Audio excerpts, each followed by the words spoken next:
코로나 집단 감염과 교주 이만희의 구속 등으로 이단 신천지를 탈퇴하는 움직임이 늘어난 것으로 추정됩니다. 하지만 신천지의 폐해를 알고 탈퇴한 후에도 사회 적응에 어려움을 겪는 경우가 많다고 하는데요. 탈퇴자들의 영적인 회복과 사회 복귀를 돕는 단체가 있어 찾아가 봤습니다. 진은희 기자입니다. 이단 사역자들에 따르면 코로나 이후 신천지 탈퇴자들의 상담 문의는 계속 늘어나는 분위기입니다. 코로나 집단 감염과 교주 이만희 구속 등의 이슈가 신천지 내부에 상당한 영향을 끼친 것으로 풀이됩니다. 코로나 이후에는 전화는 셀 수 없이 많이 전화가 하루에 몇백 통씩 전화 왔고요. 그리고 이제 상담 건수는 한 3-4배 정도 이제 늘어났었어요. 하지만 가까스로 이단에서 벗어나도 사회 적응에 어려움을 겪는 경우가 많습니다. 신천지의 인생 전부를 걸었던 만큼 달라진 일상에 적응하기가 만만치 않은 겁니다.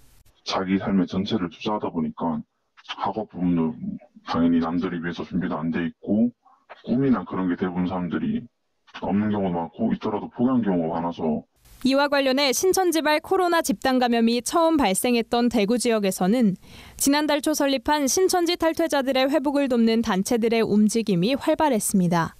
청년회복 청춘반환지원센터 대구지부도 그중 하나입니다. 앞으로 또 더 많은 피해 사례가 나올 것 같습니다. 그런 연락이 와서 이제 처음 움직이게 되었습니다.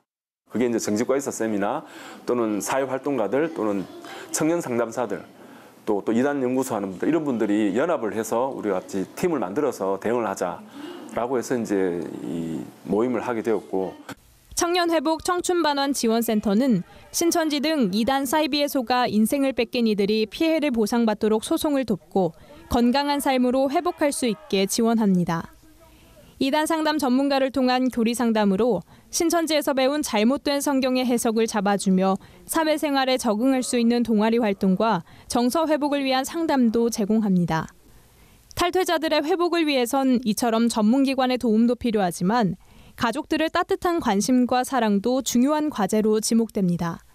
탈퇴자가 정서적으로 온전히 회복되고 사회로 복구할 수 있을 때까지 가족들이 인내를 갖고 기다려주는 노력이 필요하단 겁니다.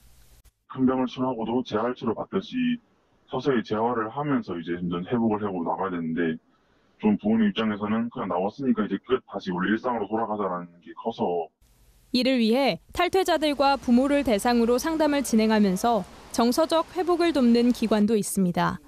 위즈덤 적성찾기 캠프스쿨은 진로 문제로 고민하는 일반 청년들에 대한 상담 사역의 영역을 넓혀서 이단 탈퇴자와 그 가정의 회복을 돕는 일도 하고 있습니다. 부모 교육을 저희가 이제 대구에서도 이제 시작해서 부모님들도 이제 여러 가지 상처가 많으시니까 그런 부분부터 끄집어내서 이야기 나누고 치료하는 이런 단계를 저희가 이렇게 접해봤고요. 우리 아이들 적성 찾아주기 위해서 나는 어떻게 해야 될까? 이단에 대한 적극적인 대처와 함께 탈퇴자들을 복음으로 회복시키는 일에 한국교회의 적극적인 노력이 필요한 때입니다. 구티비 뉴스 진은입니다.